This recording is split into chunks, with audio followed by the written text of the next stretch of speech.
¿Cómo estás, mi querido amigo? Bienvenido y bienvenida también a este espacio donde semana a semana estamos compartiendo una enseñanza de cómo podemos llegar a ser buenos administradores de los bienes o bendiciones que Dios nos da. Pasamos ya al tema número 6 y el tema número 6 ya por título Acumulen tesoros en el cielo. Y la pregunta que esta lección intenta responder es ¿cómo acumular tesoros en el cielo? Y Jesús, mis queridos amigos, dejó bien claro a dónde es que usted y yo debe invertir mientras vivimos en esta tierra. Vamos rápidamente al libro de Mateo, el capítulo 6, los versículos 19 al 21. Y dice ahí la palabra de Dios. No os hagáis tesoros en la tierra, donde la polilla y el orín corrompen, y donde ladrones minan y hurtan, sino haceos tesoros en el cielo, donde ni la polilla ni el orín corrompen, y donde ladrones no minan ni hurtan.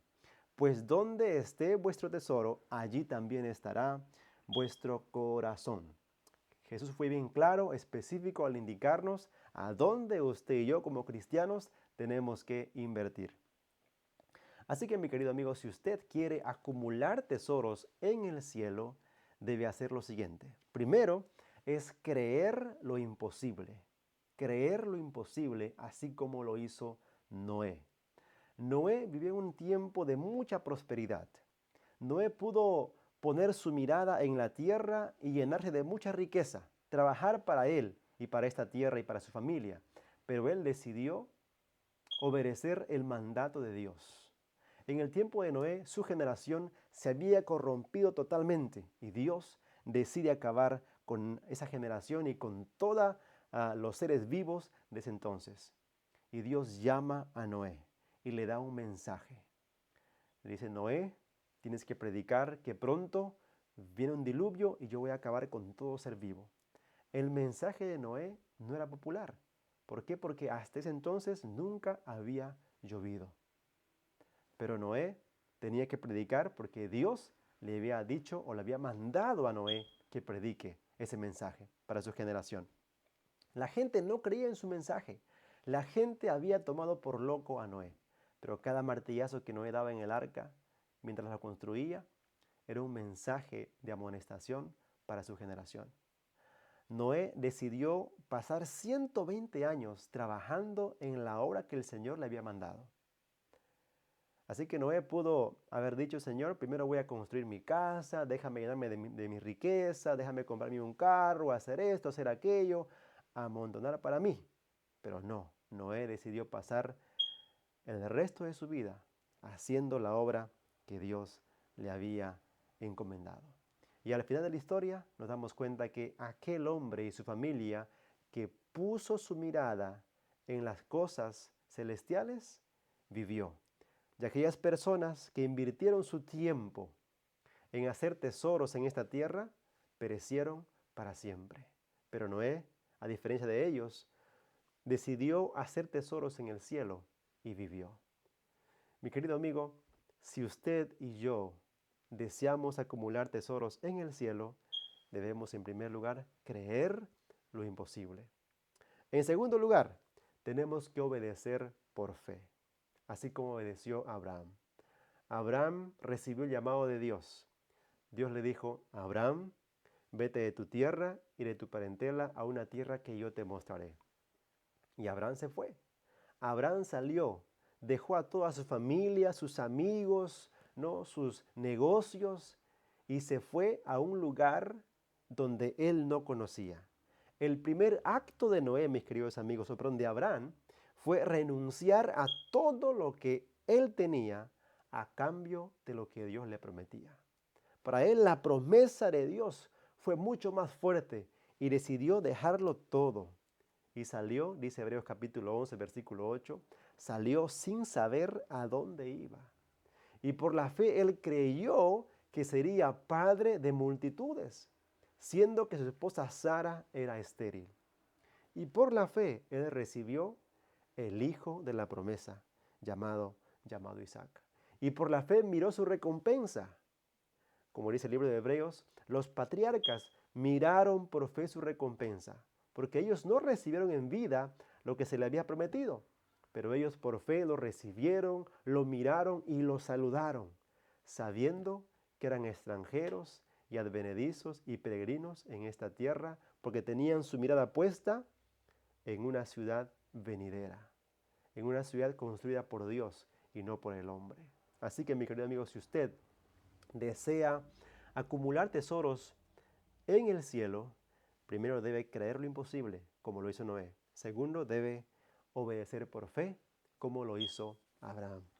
Ahora, tercero, usted y yo tenemos que renunciar a los placeres del mundo si queremos hacer tesoros en el cielo, así como lo hizo Moisés.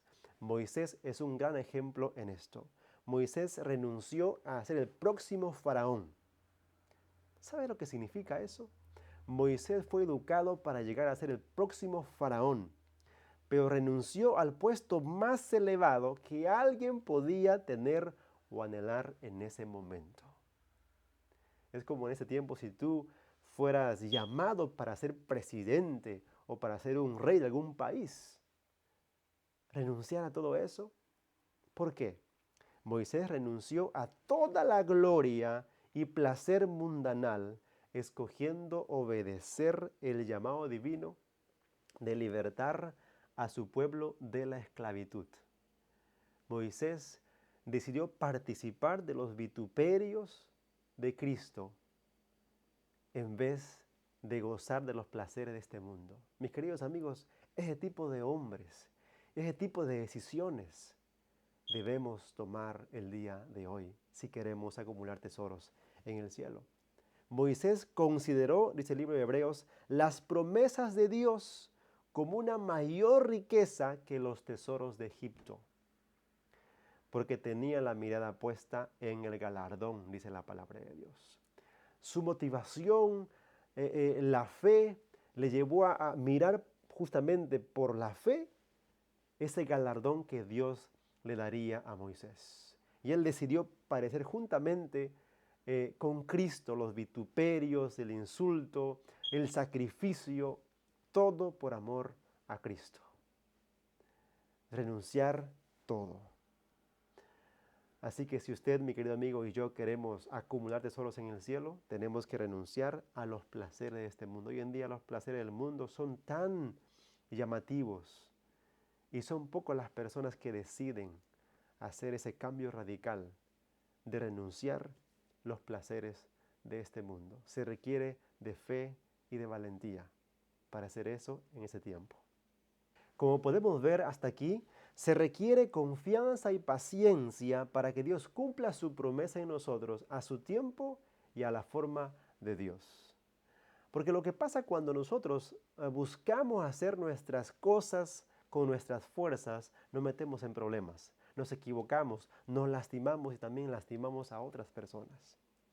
Y vamos a ver aquí algunos ejemplos de cómo personajes de la Biblia también se equivocaron, pero Dios les dio otra oportunidad. Lo que pasa cuando un ser humano decide hacer su propia voluntad o conseguir con sus fuerzas lo que Dios le ha prometido. El primer ejemplo es Lot. Lot no dejó el mundo. Lot decidió irse a un lugar donde había mucha riqueza, sin darse cuenta que las riquezas afectarían su vida espiritual y la de su familia. No estamos diciendo que las riquezas son malas en sí mismas, sino que las riquezas pueden opacar tu vida espiritual si tú pones las riquezas en primer lugar. Es por eso que Cristo dijo, ¿no? Mucho cuidado con el engaño de las riquezas. Lot, al ir a Sodoma y Gomorra, vivir allí, se contagió con las costumbres y las tradiciones de ese pueblo. Por tener puesta la mirada en esta tierra, él se contaminó y descuidó su vida espiritual. Entró con muchas posesiones, salió allí sin nada. Es más, inclusive su esposa se perdió o se convirtió en piedra de sal. Porque era tanto el amor a las cosas materiales, a sus riquezas, que Dios les había dicho, ustedes van a salir de allí, pero cuando salgan, por favor, no miren hacia atrás. Y la mujer de Lot amaba mucho sus riquezas posesiones materiales, había acumulado tesoros en esta tierra. Y cuando volteó atrás la mirada, se convirtió en una estatua de sal. Hermanos queridos, mucho cuidado. El engaño de las riquezas pueden hacernos mirar para atrás y quedarnos enraizados en este mundo. Aún así, Dios tuvo misericordia de Lot y le dio oportunidad para que él pueda salir de allí. Otro personaje es Job. La historia de Job nos da lecciones muy importantes sobre cómo Dios nos perdona, nos redime y nos da una nueva oportunidad, ¿no? Arrepentirse y seguir y continuar. Job anheló la bendición de Dios. Job tenía la mirada puesta en el cielo, en acumular tesoros en el cielo, pero Job decidió conseguir eso por sus propias fuerzas, con su propio esfuerzo. Dios quería darle la primogenitura a Jacob, pero él decidió conseguirlo con mentira y con engaño. Engañó a su padre juntamente con su mamá, recibieron la bendición con engaños y esa actitud lo llevó lejos de su tierra. Recordemos que cada decisión tiene una consecuencia y eso le pasó a Jacob. Jacob después salió huyendo por temor a que su hermano Esaú acabara con su vida y salió de allí para nunca más volver. Jacob nunca más volvió a ver a su madre Rebeca por aquella decisión que él había tomado. Ahora, el remordimiento siempre acompañó a Jacob. Mi querido amigo, cuando usted hace algo malo delante de los ojos de Dios, el remordimiento, la culpa siempre va a estar allí. Pero Jacob anhelaba buscar esa reconciliación con Dios. Él quería estar bien con Dios, quería aprender a acumular tesoros en el cielo. Y pasaron 20 años y Dios otra vez tuvo un encuentro personal con este hombre llamado Jacob. Jacob luchó con Dios hasta el amanecer y le dijo, Señor, y yo no te voy a soltar hasta que tú me bendigas. Y Cristo le pregunta allí, ¿cómo te llamas? Le pregunta por su nombre. ¿Por qué? Porque Cristo quería que Jacob reconociera cuál era su condición para que pueda recibir el perdón. Le dice, ¿cuál es tu nombre?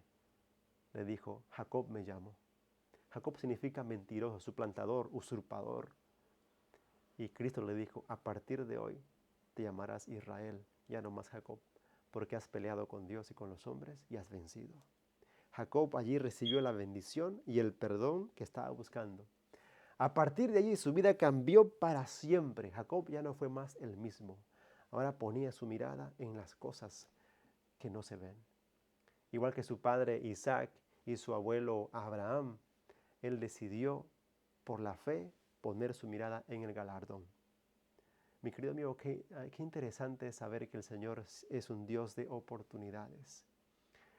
Que no podemos cambiar la vida eterna por cosas materiales, por cosas personales en este mundo. Este mundo es nada en comparación a lo que Dios tiene preparado para cada uno de nosotros.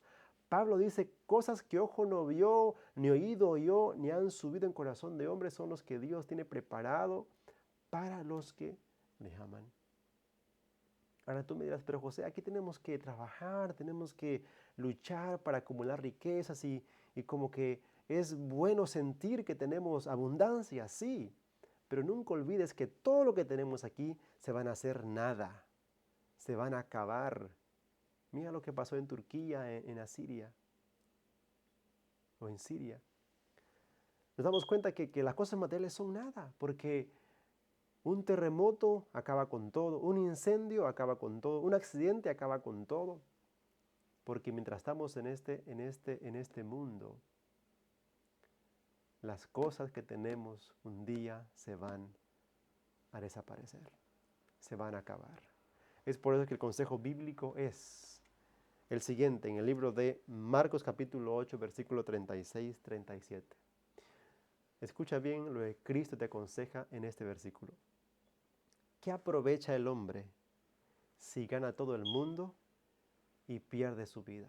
¿De qué te sirve, mi querido amigo, trabajar tan duro, gastar tu salud, enfermarte, pensando en hacer riquezas, para que al final de todo gastes todo tu dinero curándote, en médicos, en operaciones. ¿De qué te sirvió? Y más aún, peor, puedes acumular riqueza en esta tierra, puedes tener posesiones, lo que tú quieras, dinero, pero ¿de qué sirve todo eso si al final te pierdes? ¿De qué habrá servido? De nada. El versículo dice, ¿o qué puede dar el hombre por su vida? Mi querido amigo, no hay nada más preciado que la vida eterna que el Señor nos ofrece. Si queremos nosotros aprender a hacer tesoros en el cielo, tenemos que invitar a Cristo a nuestro corazón hoy. Hoy es el momento de nuestra decisión, no mañana.